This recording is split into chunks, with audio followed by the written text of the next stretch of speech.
बसंत अपनी नवविवाहिता पत्नी राजकुमारी चंद्रा को लेकर सौदागर के जहाज पर आ जाता है। उनके पहुंचते ही सौदागर अपने जहाज को राज्य की तरफ रवाना कर देता है। सौदागर के मन में अब भी वही बात घूम रही थी कि वह क्यों बसंत को अपने साथ स्वयंवर में लेकर गया।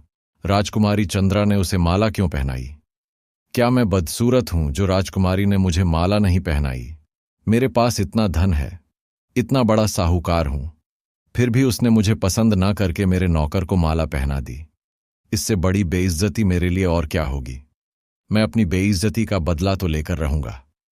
उधर जहाज के एक कमरे में नवविवाहिता राजकुमारी चंद्रा अपने पति बसंत से कहती है, स्वामी, हम दोनों विवाह के पवित्र बंधन में बंध चुके हैं। मैं अब आपकी अर्धांगिनी बन चुकी हूं। हम दोनों एक दूसरे के जीवन साथी हैं। राजकुमारी चंद्रा की बात सुन बसंत कहता है, आप बिल्कुल ठीक कह रही हो चंद्रा। राजकुमारी बोली, हे स्वामी, आप तो मेरे बारे में सब जानते हो, लेकिन मुझे तो आपके बारे में कुछ भी नहीं पता। आपके चेहरे पर इस गहरी उदासी का क्या कारण है? आपका नाम क्या है? आप कहाँ के रहने वाले हो? और स्वामी, आप इस सौदागर के पास कैसे आए? राजकुमारी चंद्रा ने एक साथ ढेरों सवाल बसंत के सामने दाग दिए। उसकी बात सुन बसंत बोला, हे राजकुमारी, मेरी कहानी बहुत ही दुख भरी है। आप क्यों मेरे दबे हुए जख्मों को फिर से हरा करना चाहती हो? बसंत की बात सुन राजकुमारी चंद्रा बोली, नहीं स्वामी, आपका जो भी दुख सुख है वह मेरे साथ बांट। मुझे आपके बारे में सब जानना है। राजकुमारी की जिद देख बसंत कहता है, तो सुनो राजकुमारी, मैं धारा नगरी के राजा खड्ग सिंह का छोटा बेटा बसंत संत हूं। मेरे बड़े भाई का नाम रूप था। बचपन में ही हमारी माता का स्वर्गवास हो गया। इतनी बात सुन राजकुमारी चंद्रा बोली, ओहो स्वामी, यह तो बहुत दुख की बात है। बसंत आगे कहता है, चंद्रा, हमारे दुखों का अंत यही नहीं हुआ। इसके बाद हमारे पिता ने दूसरी शादी कर ली। एक दिन हम दोनों भाई खेल रहे थे। खेलते खेलते हमारी गेंद मेरी मौसी के महल में चली गई। मेरा भाई रूप जब गेंद लेने गया तो मेरी मौसी ने मेरे भाई पर झूठा आरोप लगाकर मुझे और मेरे भाई दोनों को नगर से निकलवा दिया। इतना सुन राजकुमारी चंद्रा दुखी हृदय से कहती हैं, यह तो आपके साथ बहुत ही बुरा हुआ स्वामी। बसंत बोला, आगे सुनो चंद्रा। हम दोनों भाई भटकते भटकते जंगल में पहुंच गए। वहां हम दोनों भाई एक पेड़ के नीचे सो गए। जब मैं सोकर उठा तो मुझे मेरा भाई रूप कहीं भी नजर नहीं आया। राजकुमारी चंद्रा बोली, क्या? बसंत बोला, हां चंद्रा, पता नहीं मुझे छोड़कर मेरा भाई कहां चला गया। क्या पता उसे किसी जंगली जानवर ने उठा लिया या उसके साथ क्या हुआ। मैंने अपने भाई को बहुत ढूंढा पर वो मुझे कहीं नहीं मिला। भटकते भटकते सौदागर से मेरी मुलाकात हो गई। मैं इनके पास नौकरी करने लगा और नौकरी करते करते किस्मत से मुझे तुम मिल गई। इतना कह बसंत अत्यंत दुखी और भरे हृदय से कहता है, लेकिन चंद्रा, तुम तो मुझे मिल गई, पर मेरा भाई रूप मुझे कहीं नहीं मिला। बसंत की पूरी कहानी जान राजकुमारी चंद्रा की भी अश्रुधारा बह निकली। वह भरे हृदय से अपने पति बसंत का हाथ पकड़कर कहती है, चिंता मत करो स्वामी, आपका भाई जहां कहीं भी होगा वो बिल्कुल ठीक ठाक होगा और वह आपको जरूर मिलेगा। उस ऊपर वाले पर भरोसा रखो। धूर्त सा सौदागर किसी भी कीमत पर नवविवाहिता चंद्रा को पाना चाहता था। बहुत सोचने के बाद सौदागर फैसला करता है कि बसंत को बुलाकर समुद्र में धक्का दे देता हूं। बसंत के मरने के बाद चंद्रा मेरी हो जाएगी। फिर वह बचकर कहां जाएगी? सांप भी मर जाएगा और लाठी भी नहीं टूटेगी।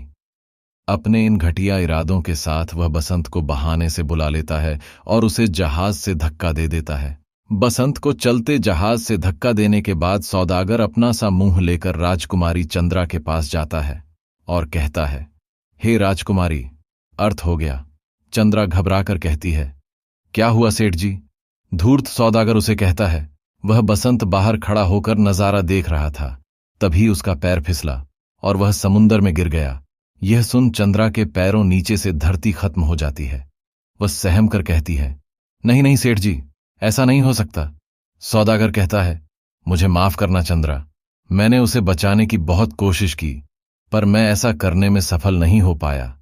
यह सुन राजकुमारी चंद्रा दहाड़े मार मार कर रोने लग जाती है और कहती है, हे भगवान, ये क्या हो गया? आपने ये क्या कर दिया? मैं तो बसंत के लिए अपने माँ बाप तक को त्याग कर यहां आई थी। अब मैं किसके सहारे रहूंगी भगवान? तूने तो मेरा सहारा ही छीन लिया। प्रभु चंद्रा को रोते बिलखते देख सौदागर उसे कहता है, रो मत चंद्रा, रोने से क्या फायदा? भगवान के सामने इंसान का भला क्या बस चलता है? राजकुमारी चंद्रा रोते रोते कहती है, यह मेरे साथ क्या हो गया? एक ही तो सहारा था, वह भी आपने मुझसे छीन लिया। भगवान, अब मैं क्या करूं? तब सौदागर कहता है, हे राजकुमारी, चिंता ना करो, मैं तुम्हें अपनी सेठानी बनाऊंगा। यह सुन राजकुमारी चंद्रा के तन बदन में आग लग जाती है। वो खा जाने वाली नजरों से सौदागर को देखती है और कहती है, दुष्ट इंसान, तूने ऐसा बोल भी कैसे दिया?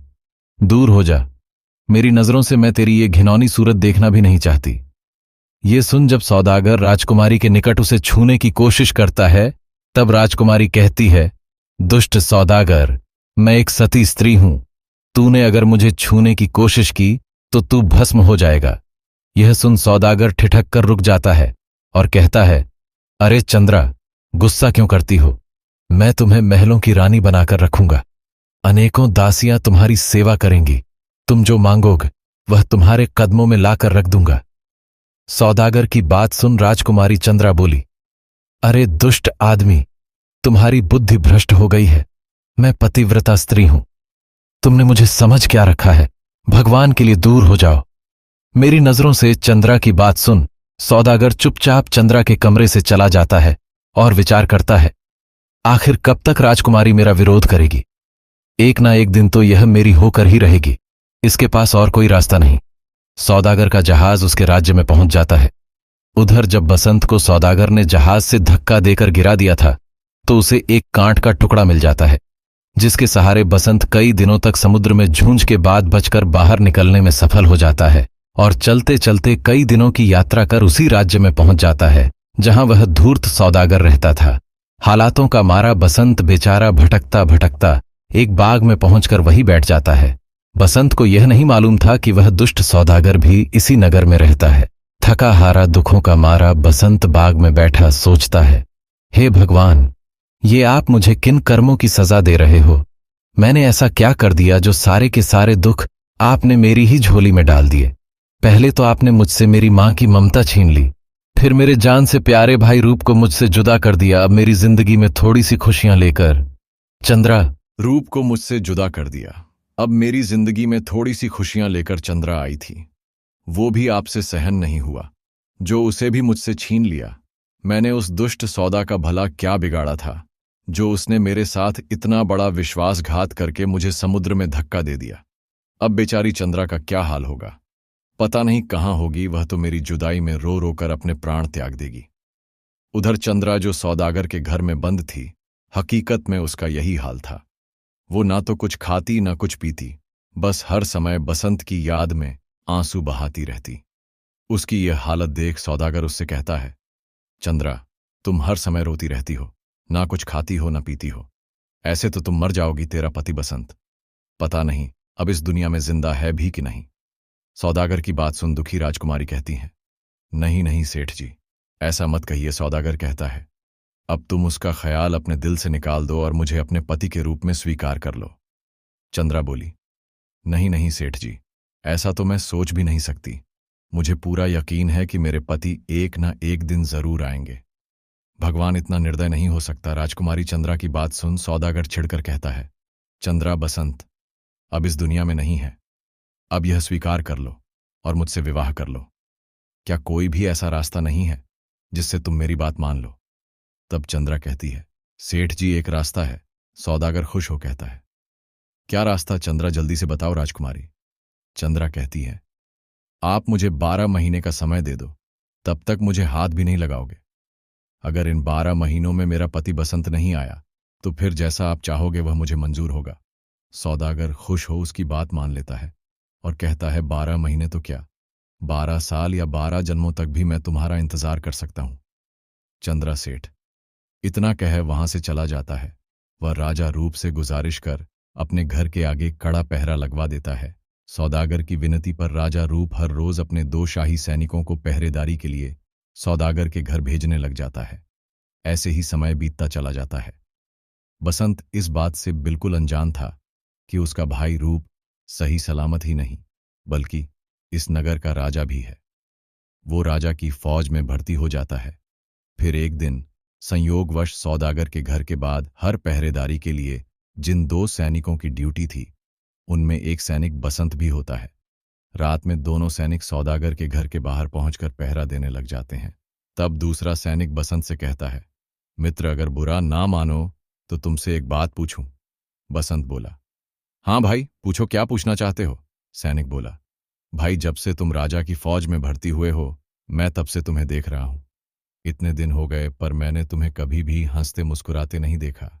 जब भी तुम्हें देखा तुम हर समय उदास और अपने आप में ही खोए हुए दिखाई दिए। तुम्हें ऐसा क्या दुख है मित्र, जो हर समय तुम ऐसे रहते हो?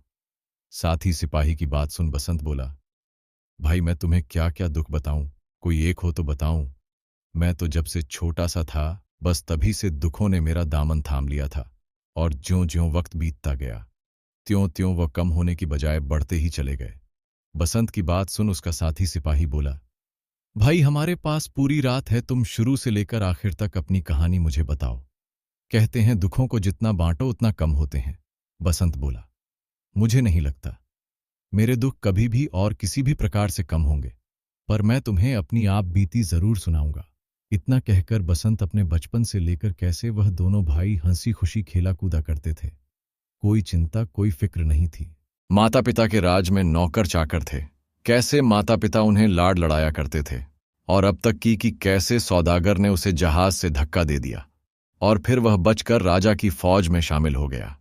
सारी दास्तान अपने साथी सिपाही के आगे बहते अश्रुओं के साथ कह सुनाता है।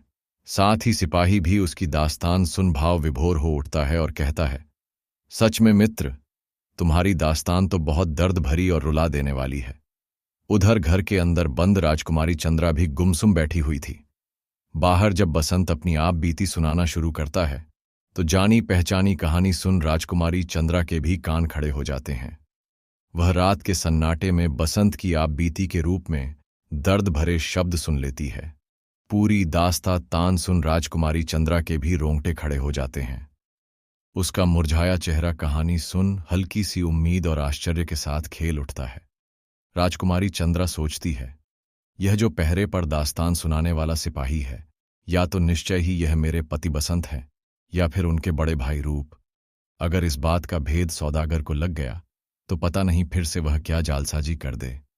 इन सब बातों का भेद तो राजा के सामने ही खोलना चाहिए। चंद्रा अपने मन में राजा के पास जाने का निश्चय कर लेती है और सुबह होने का इंतजार करती है। सुबह होते ही वह मौका देख सौदागर के घर से भाग जाती है और सीधा राजमहल में राजा रूप के सामने पेश हो जाती है और कहती है, महाराज, मेरे घर के बाहर कल आपने जो पहरेदारी के लिए दो सैनिकों को तैनात किया था, वह चोर है। उन्होंने घर से कीमती सामान चुरा लिया। चंद्रा की बात सुन राजा रूप तुरंत अपने सिपाहियों को आदेश देता है कि कल जिन सिपाहियों की सौदागर के घर के बाहर ड्यूटी थी, उन्हें तुरंत मेरे सामने पेश किया जाए। राजा का आदेश पाते ही तुरंत उसके सिपाही उन दोनों को पकड़ लाते हैं। जब बसंत और उसके साथी को राजा रूप के सामने पेश किया जाता है, तब बसंत अपने भाई रूप को पहचान लेता है। उसे राजा बना देख उसका मुंह आश्चर्य और हैरत से खुला का खुला रह जाता है। सोचता है, मेरा भाई रूप और वह भी राजा नहीं, नहीं, यह नहीं हो सकता, जरूर मुझे धोखा हुआ है। यह सोचकर वह चुप ही रहता है। पर राजा रूप बसंत की ओर ज्यादा ध्यान न देकर चंद्रा से कहता है, बताओ लड़की, मेरे इन सैनिकों ने तुम्हारे घर से क्या चोरी किया है? चंद्रा कहती है, हे महाराज, मुझे क्षमा करना, मैंने इन पर चोरी का झूठा इल्जाम लगाया है। चंद्रा की बात सुन राजा भड़क उठता है और कहता है, यह तुम क्या कह रही हो लड़की? चंद्रा बोली, हाँ महाराज, मैं सच कह रही हूँ, इन्होंने कोई चोरी नहीं की। पर महाराज, मेरी आपसे एक गुजारिश है, मैं इनसे वह कहानी सुनना चाहती हूँ जो यह रात के पहरे पर आपस में कह सुन रहे थे। यह किसी के जीवन और मृत्यु का सवाल है। महाराज, राजा रूपचंद्रा की बात मान अपने सैनिकों को आदेश देते हैं, तुम में से जिसने भी रात को कहानी कही है, वह फिर से उसी कहानी को यहाँ दरबार में सुनाए। राजा का आदेश पाते ही बसंत जो आ गया, महाराज कहे एक बार फिर से अपनी दास्तान सुनानी शुरू कर देता है। ज्यों-ज्यों वो कहानी में आगे बढ़ता जाता है, त्यों-त्यों राजा रूप के भी कान खड़े होते जाते हैं। वो सोचता है कि यह तो हम दोनों भाइयों की आप बीती है। और जब गौर से सिपाही को देखता है तो अपने छोटे भाई बसंत को पहचान लेता है। बसंत को देखते ही राजा मारे खुशी के राजगद्दी पर ही सुन्न रह जाता है। राजा के मुख से कुछ भी बोल नहीं निकलते। जब बसंत अपनी कहानी पूरी करता है तो राजा रूप अपनी गद्दी से खड़ा हो चिल्लाता हुआ उसकी तरफ दौड़ता है। मेरा भाई बसंत और बहते अश्रुओं के साथ जोर से अपने छोटे भाई बसंत को आलिंगन में भर लेता है। उधर बसंत का भी यही हाल था। अपने भाई रूप से मिल उसकी भी आंखों से लगातार अश्रुधारा बह रही थी। राजकुमारी चंद्रा भी यह देख अत्यंत खुश हो जाती है और अपने खुशी के आंसुओं को रोक नहीं पाती। दोनों भाइयों की कहानी सुन और उनका आपसी प्रेम देख पूरा राज दरबार जोर जोर से तालियां बजा रहा था। सबकी आंखों में आंसू थे। महाराज रूप के हुक्म से दुष्ट सौदागर को तुरंत पकड़ लिया जाता है और उस नीच को जिंदा धरती के अंदर गाड़ दिया जाता है।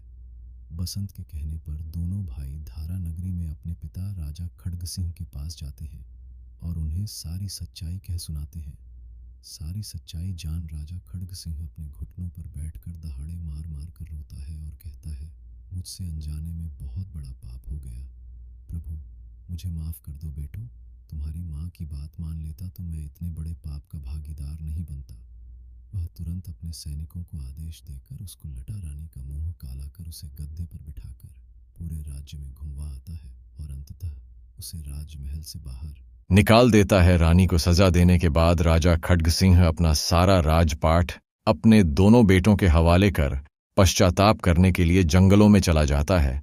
रूप अपने भाई बसंत को खुशी खुशी धारा नगरी की गद्दी पर बिठा उसका राज्य तिलक कर अपने राज्य लौट जाता है। राजा बसंत हाथ जोड़कर इन सब के लिए भगवान का शुक्रिया अदा करता है और खुशी खुशी राजकुमारी चंद्रा के साथ एक सुंदर जीवन करता है। कहानी का निष्कर्ष बताने से पहले मैं आप सबका एक बार फिर से कहानी में अंत तक बने रहने के लिए तहे दिल से धन्यवाद करता हूं।